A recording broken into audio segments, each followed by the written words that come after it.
Reach for the light. You might touch the sky. Stand on the mountaintop and see yourself fly and reach for the light to capture a star. Come out of the darkness and find out who you are.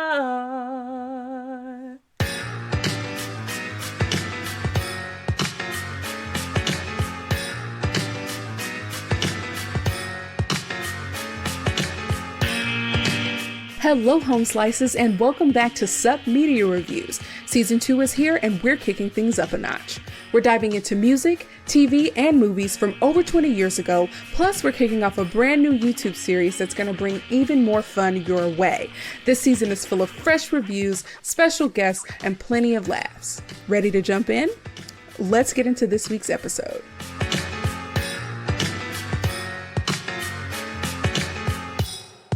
What is up, Home Slices, and welcome back to another episode of the Sup Media Reviews podcast. I'm your host, Kiara, and today's episode is a little different, a little more reflective, a little more historical, and maybe even a little more emotional. In 1995, I was about 4 or 5 years old, and one of the animated films that I absolutely loved and actually owned on VHS was Balto.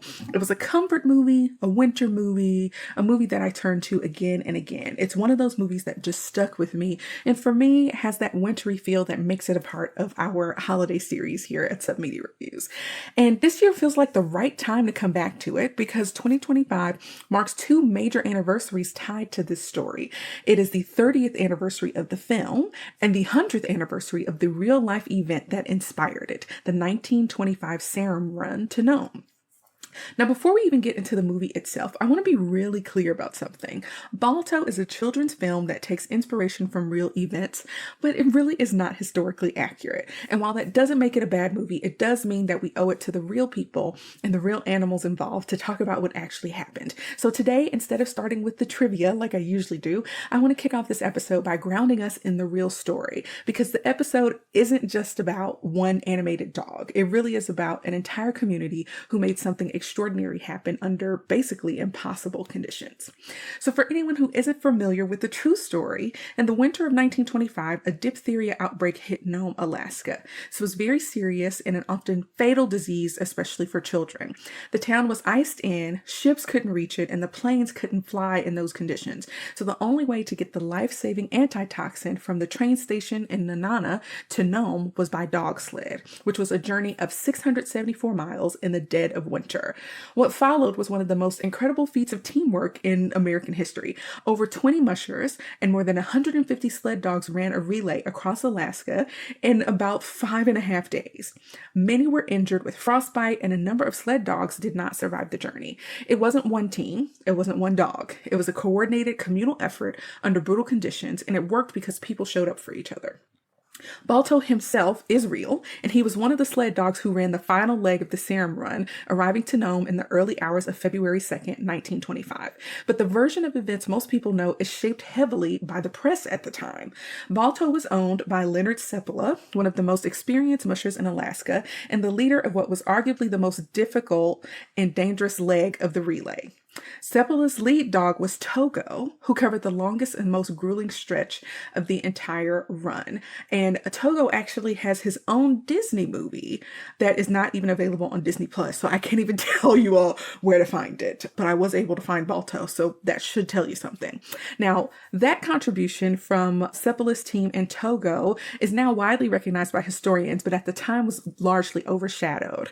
Balto, meanwhile, was kind of built differently, like physically, than the typical Siberian husky that Seppala preferred. Seppala did not see Balto as a lead dog. He had him neutered because he didn't want to continue his genes, and he never used him in any dog races. Balto was eventually lent to Seppala's colleague and friend Gunnar Kaizen, who ran the final leg into Nome with Balto at the front. Now, there is a picture, an image of the last team crossing the finish line in Nome, and this is what the press latched onto. And there's even some conspiracy around that photo because they believe that it was staged and it had Balto taking the lead instead of Kaizen's regular lead dog, fox. There is some belief that because Balto's name had a better ring to it, that they decided that Balto was going to be, the lead dog that was going to sensationalize the story better. And of course, this is where things get complicated. The media needed a hero, a single name, a single face. And so Balto and Kaizen became the story. This created a lasting rift between Seppala and Kaizen, who had been family friends. It also erased the contributions of all the other mushers and dozens of dogs who risked their lives to make the relay possible. And even more so, about 2/3 of the distance was actually run by mushers of Alaskan Native descent, namely the Athabaskan people. Now, creating a sensationalized story erased the contributions of many, and what followed is honestly kind of hard to sit with and is a little infuriating. Balto and several of his teammates, including Fox, Billy, Tilly, Old Moctezuma, and others, were eventually sold and ended up being used in traveling shows and vaudeville acts and circuses. They were poorly treated and eventually wound up in the Cincinnati Zoo, where they lived out the rest of their lives in declining conditions. Balto died at the Cincinnati Zoo in 1933 at the age of 14. There is a statue of Balto in Central Park in New York, which, why New York? But it celebrates his role and also the roles of the other dogs and mushers in the Serum Run. And while I understand why that statue exists, I find it deeply frustrating that Balto's preserved body remains in Cincinnati, despite requests over the years to return him to Alaska for good, where this story actually took place and probably where he belongs. Now, there's more that really grinds my gears. Because what really should be remembered as this extraordinary collaborative act of community was reduced to a single hero narrative. And in that process, relationships were damaged, contributions were erased, and the dogs themselves, who gave everything, were exploited once the cameras moved on. We do this a lot. We take collective achievements and flatten them into one name, one face, one headline. And I think we can do better. It's not hard to tell a collaborative story. It's not hard to include everyone's names and say that miraculous things happened because so many different people showed up. So this episode is not just about Balto the movie. It's about the 5 to 7 people in Nome and the unknown number of Alaskan natives who died from diphtheria while they were waiting on this antitoxin. It's about all the mushers, all the dogs, all the unnamed people, including the Alaskan natives who ran this relay so others could live. So I'm dedicating this episode to them. I will be linking any relevant Wikipedia pages that I got the history from in the notes. So if you'd like to learn more about the history, you can check those out. And I really encourage you to read it. It's quite a fascinating story, especially to be 100 years old. And now let's go ahead and dive into my review of the 1995 film inspired by this story, Balto. Now, the movie opens up with a live action framing device. We have a grandmother and her granddaughter wandering through Central Park with their Alaskan Malamute or Husky searching for a statue. When the little girl gets tired, the grandmother begins telling her a story, and that story becomes the animated world of Balto. We're transported to Nome, Alaska, where Balto, who is voiced by Kevin Bacon, lives on the outskirts of town as an outcast and essentially a stray dog. He is half wolf, half dog, so he's visibly different from the prized Siberian Huskies, and because of that, he is distrusted by both humans and dogs, and he doesn't even feel community among wolves either. He's somewhere in between. He doesn't belong anywhere, and the movie makes that clear from the start. Balto's chosen family consists of a trio of unlikely companions. We have Boris, the neurotic but protective Russian goose who acts as Balto's emotional anchor. Boris is so worried about Balto that he doesn't even migrate with the other geese, and they have this weird codependency relationship. Boris spends his time trying to bring Balto's expectations back to life, especially as they revolve around getting the approval or being welcomed into the town like any other dog. And he's there and he's being supportive, but sometimes it can come across as kind of negative, and they have this codependent relationship. Boris is voiced by Bob Hoskins. Now, we also have Muck and Luck, who are a chaotic polar bear duo. They're brothers who provide some comic relief because of their fear of water, inability to swim, and undying love for their uncle Boris. Muck is voiced by the one and only Phil Collins, which is kind of crazy. But this crew is a band of misfits who support each other, and while Balto loves his crew, the rejection that he faces from the communities that he wants to be a part of creates a real sense of longing, and it's low-key depressing. Like, they actually play up the sadness really well. I felt really sad for Balto rewatching this. Now, in the town, we meet Jenna, who's voiced by Bridget Fonda. And she is a beloved family dog owned by a little girl named Rosie. Now, Balto admires Jenna from afar and repeatedly tries to impress her, despite his self-esteem issues. Jenna, unlike Balto, of course, is fully accepted and faces damage to her reputation if she gets too close to Balto. So there is some tension there between them, but they do like each other. We're also introduced to Steel, who is the film's clear antagonist. Steel is voiced by a super popular voice actor, Jim Cummings, and is a striking and muscular and celebrated sled dog. He is arrogant, he is cruel, he's obsessed with status, and he will do anything to win. He leads the winning team in a major dog sled race, and the town adores him, including all of the dogs. All of the lady dogs want to be with him. All of the male dogs want to be him, okay? He is the jock. Steel immediately positions himself as Balto's opposite. He's respected, Balto's rejected. He is the purebred, Balto is the mutt. That's the way it goes. Now, this setup creates this love triangle between Balto, Jenna, and Steel, because Steel wants to be with Jenna, and Jenna is just not into the arrogant jock. She's not really feeling it. But this familiar trope is where, the kind-hearted outcast competes with the flashy bully for the affection of a pretty girl. And so Steel constantly belittles Balto and reinforces the idea that Balto does not belong and he never will. And he has the posse of cronies to help do his bidding, even though they recognize Steel's despicable behavior. They bully the mess out of Balto here. It's awful. Now, things take a serious turn when a diphtheria outbreak hits Nome, putting the town's children, including little Rosie, in grave danger. With no medicine available locally and planes grounded due to severe winter weather, the town organizes a dog sled team to retrieve antitoxin from Nanana, which is, like I said, over 600 miles away. Now, Balto desperately wants to help, not just to show Jenna that, he cares about her and cares about Rosie, but he wants the approval of this town. And he cares about the people in the town, even though they hate him. And yeah, even when Balto proves that he is the fastest dog in town, he's dismissed and mocked. And Steel's team is chosen instead, and they set off on the journey, leaving Balto behind once again. Now, this part of the story is interesting. We're setting the scene for what's happening, okay? And this part is the part that I would say, besides the anthropomorphism, I guess, is relatively accurate.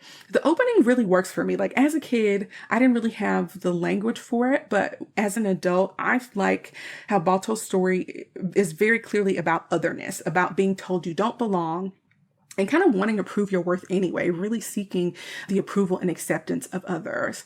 He's also established as loving and empathetic and wanting to do his part for a town that hates him. But in real life, Balto wasn't an outcast wolf dog wandering the edges of town.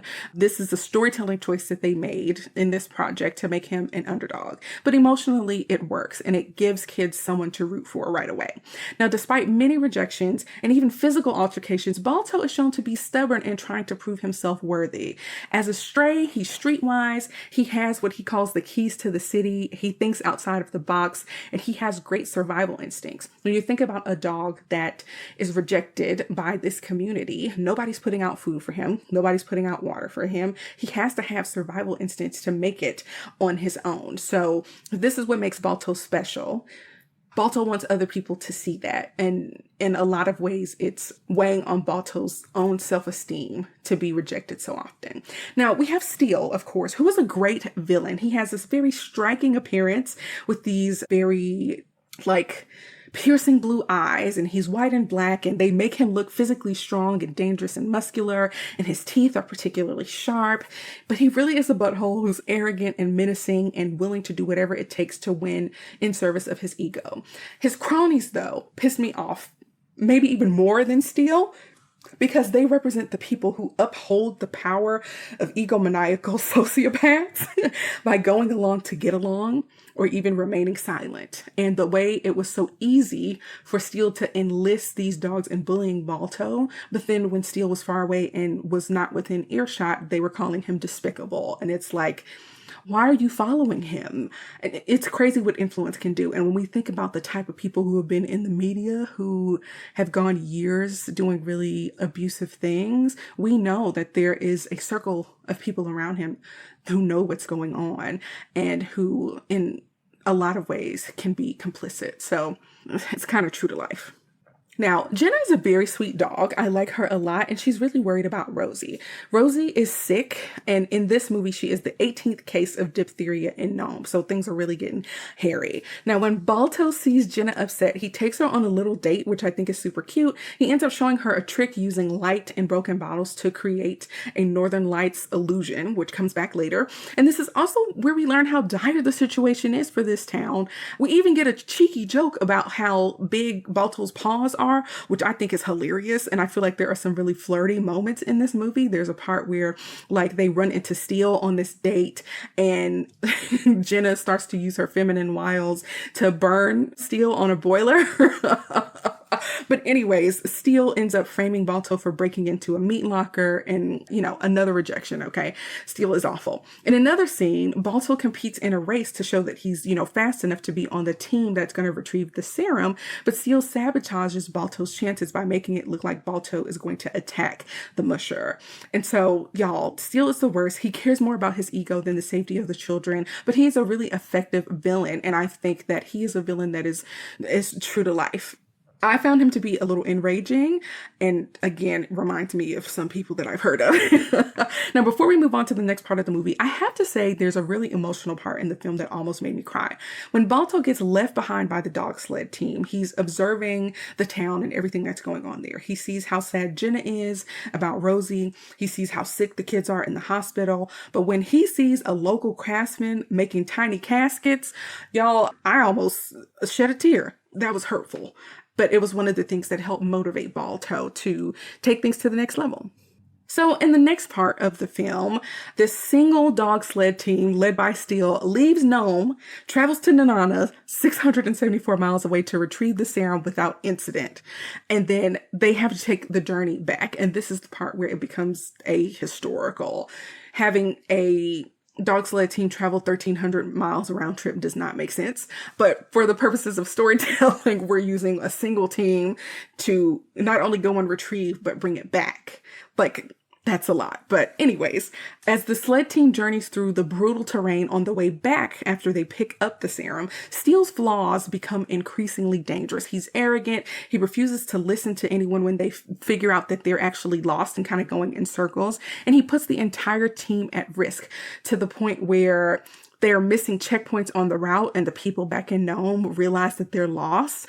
And Steele gets so worked up and excited that he starts running too fast for the team and they end up crashing, which knocks their musher unconscious. The team is stuck and no one is coming to rescue them because of how harsh the conditions are. Meanwhile, Balto learns that Rosie's condition is worsening and that time really is running out. So, determined to prove that he is worthy and to do his part for the town, Balto is like, I'm gonna head out, okay? I'm gonna go find them. I'm gonna bring them back.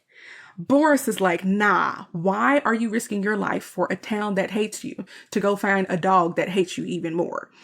And while Boris has a point, he changes his tune when Balto shows him the children dying in the hospital. He has a change of heart, and Balto, Boris, Muck, and Luck, the two polar bears, head out to find the lost team, and Balto starts marking trees to help him find his way back. I told the dog is smart, okay? Now, things end up getting messy when Boris and his crew are attacked by a grizzly bear who should be hibernating. Also, do grizzly bears and polar bears even interact, or do they even share the same terrain? Now, Muck and Luck are smaller polar bears, which suggests to me that they are younger, even though polar bears are the biggest bears, and a polar bear could probably take a grizzly in a fight. They're smaller and they're not much help. So Balto is the one who is, attacking, and right as he's about to get got, Jenna, who learned of Balto's mission back in Nome, jumps into action to help Balto fight off this bear. She does end up getting injured, but her being a distraction is just enough time for Balto to figure out how to defeat the bear. And that happens when Balto and the bear both end up underwater in like a frozen river that they fall through. We think Balto is done for until Muck and Luck, who are the polar bears who don't swim, rush into the water to rescue him. And Balto, who, almost died, ends up sending the injured Jenna back home with Muck, Luck, and Boris, but not before getting a few things from his friends. Jenna gives him her bandana, and Boris tells Balto that a dog probably would not be able to make this journey, but a wolf would. Very encouraging words, okay? Even though there's a codependent thing with him and Boris does have some wisdom, okay? Now, Balto ultimately finds the dog sled team and steps up to help the group find their way back. He's like, I marked the trees. I know where to go. Let's go. Steele, whose pride is more important than the children of the town and the safety of his musher and the other dogs, bullies Balto relentlessly, physically assaults him, and turns this into a power struggle instead of a rescue effort. Steele, in the scuffle, kind of ends up falling off a cliff and grabbing Jenna's bandana from Balto. And Balto leads the crew and the unconscious musher back to Nome, but they are sabotaged when Steele runs ahead of them and marks more trees to derail the team that left him behind. Along the way, Balto faces extreme conditions, internal doubt, external judgment, especially when his marking system fails. Now, this is the kind of emotional midpoint. We see Steele's recklessness causing catastrophic failure. And then we see Balto, who is coming in with great intentions. He's forced to step up and take on a leadership role that he was never supposed to have. Now, this, like I said earlier, this is where the movie starts to take some liberties when it comes to history. To be fair, in this version of the story, Steele was able to travel from Nome to Nanana perfectly fine, which is a testament to the fact that he is a skilled, leading dog. But it was on the way back that he ended up getting lost.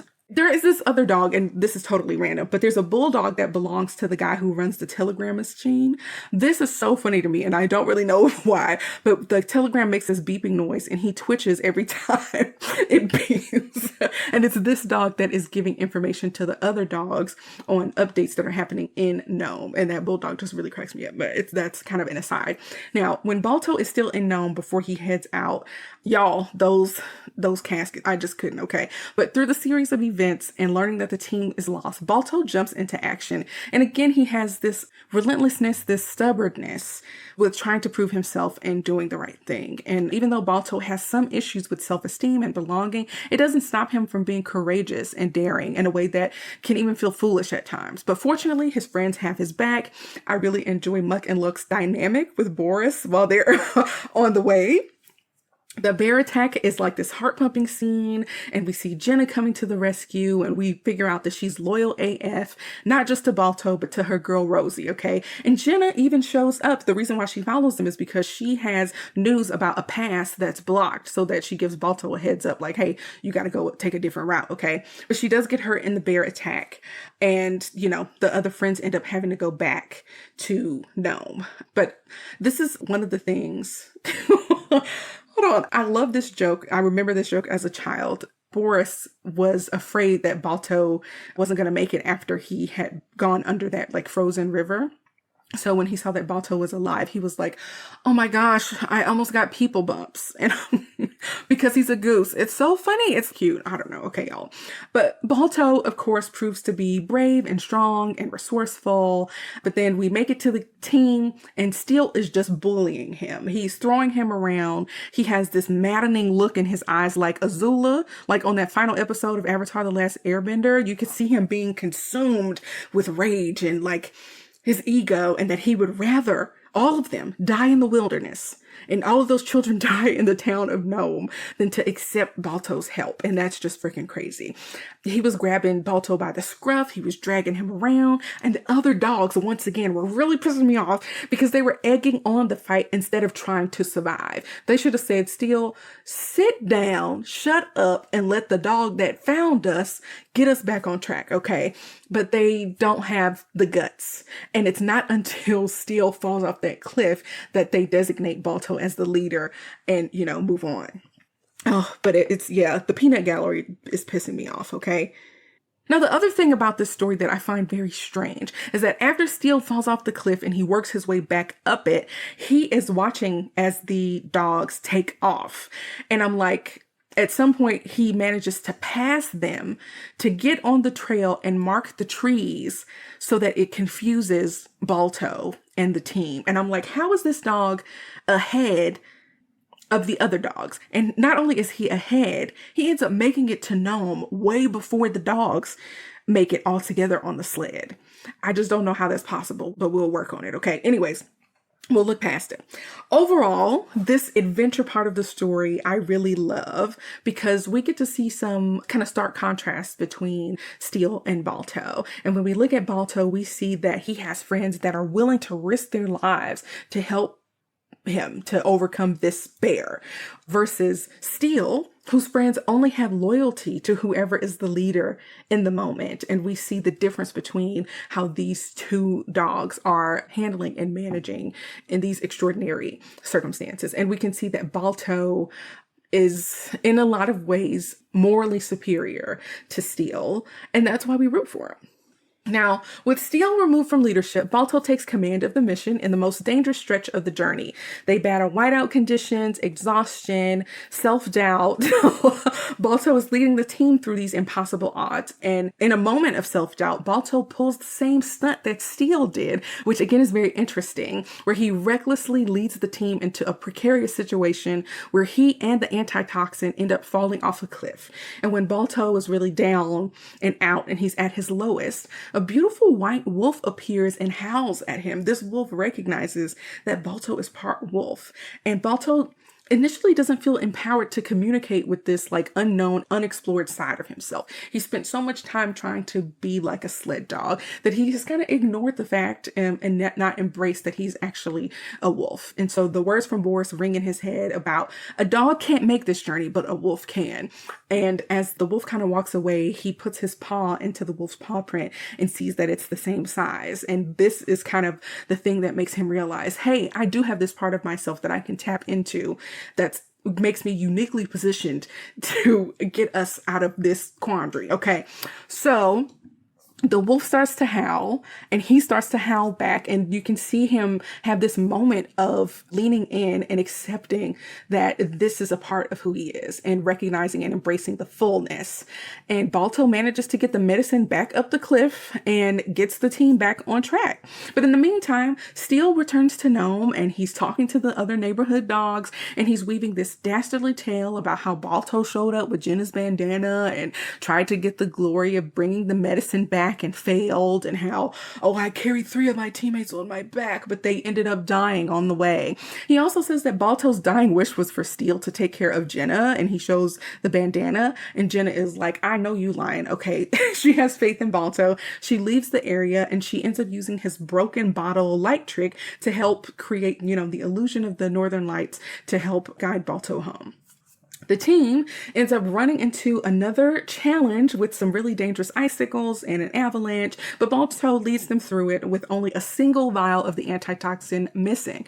Balto leads the team back to Nome, happy to see the manufactured northern lights Jenna left for him. Balto howls like a wolf to notify the town that they've arrived, and they pull up to a grateful town where Balto is celebrated as a good dog. Steele loses his adoring fans and his popularity and his power for lying about what happened.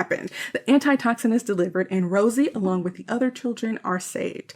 Balto is celebrated as a hero, and for the first time, the town that has feared him now praises him.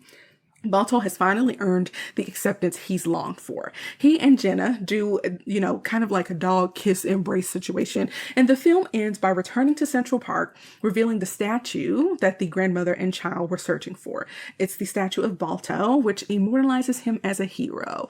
And we learn that the old woman is actually Rosie herself, who is played by Miriam Margolyes, or I don't know how to say her last name, but anyway, y'all recognize her as Professor Sprout, okay, from Harry Potter. But she thanks Balto for his bravery. And that's the end of the movie. I just love that, y'all. Okay. Now, let's talk about what happens at the end of this movie. It's really interesting to me how Balto leans into his leadership of the dog sled team, especially in the face of these challenges. We have Steele who's sabotaging his trail markings. We got the weather that's crazy. We got an avalanche. He falls off a cliff. There are icicles falling in an ice cave. Okay. We get to see him figure out how to be a confident leader, because even though he has the bravery, he doesn't have the cachet with the other dogs to inspire them to follow him, really. Him being there and finding them is one thing, but when they start to question him about the markings when in the face of Steele's sabotage, they're kind of like, oh, maybe we should have waited for Steele to get himself together. And that sends Balto down a spiral where he acts just like Steele, and he rushes and he doesn't care about, how fast the team can go behind him. And he has to figure out how to be a true leader and to work in concert with the other dogs. And so we see him become a more confident leader after, making some of the same mistakes that Steele did. And I love the wolf scene. It's so cute. And it's like, this wolf approaches him to remind him of who he is. He's a wolf. He's a highly intelligent creature. He can lead the team. Wolves are very communal creatures as well. And I'm like, dang, I'm getting misty-eyed again, okay? But he just needed to feel the kinship to do some radical acceptance of how his differences make him the ideal wolf dog for this particular job. And that's really what gives him the courage to climb that cliff with the medicine, as impossible as that seems, and get back on track. And a lot of times all we need is a reminder and some acceptance to see ourselves in our best light and get rid of that imposter syndrome. And speaking of the best light, Steele is a piece of work, y'all, okay? He is in a room with these other dogs telling tall tales, and it's crazy because even though he didn't complete the mission, he's still seen as a hero because he's the sole survivor. But that is until Balto and the rest of the team show up. And one of the things that I really like that I think we can learn from this movie is that all of the dogs that were listening to him lie about his exploits on this journey, all of them turn their backs on him, and you can see him deflate. I like this type of justice, okay? This is a good consequence because too often bad people do bad things, or influential bad people do bad things, and others make excuses for them. But in this movie, Steele loses every single one of his adoring fans. They turn their back on him, and the applause and the adoration that fueled him in his bad behavior is now gone. Take away what matters most for these type of people, and that's the real punishment. But as long as you have people that will make excuses and continue to fuel it, you enable people to have bad behavior. And even though nothing super bad happened to Steele, often we punish villains quite a bit. You can see that this is absolutely the worst punishment that a dog that craves fame and attention can get, is for everybody to turn their back on him. I love that. Okay. I also love that Balto returns home a hero. This is the underdog story, y'all. He gets the girl. We, connect the story back to the grandma, who is Rosie, which is, I love a full circle moment. And we see that, her descendants, like her granddaughter, would not be around if it was not for Balto. We just love that, okay? It ties in part of what makes this movie feel sentimental for me as a child, to see this old woman coming back and thanking Balto's statue for, helping her survive a really bad sickness and helping a whole town. And that's the kind of stuff I like, okay? Dogs really are our best friends, and there really is nothing quite as good as an underdog story. Now, as always, we ask the same two questions. Does it hold up, and is it worth a rewatch? For me, Balto for sure holds up today. And while there's a real historical context here and it's not quite accurate, and with this year making the 100th anniversary of the 1925 Serum Run, it makes this story feel especially relevant. I think it's important to keep moments like this alive, even when they're adapted for children.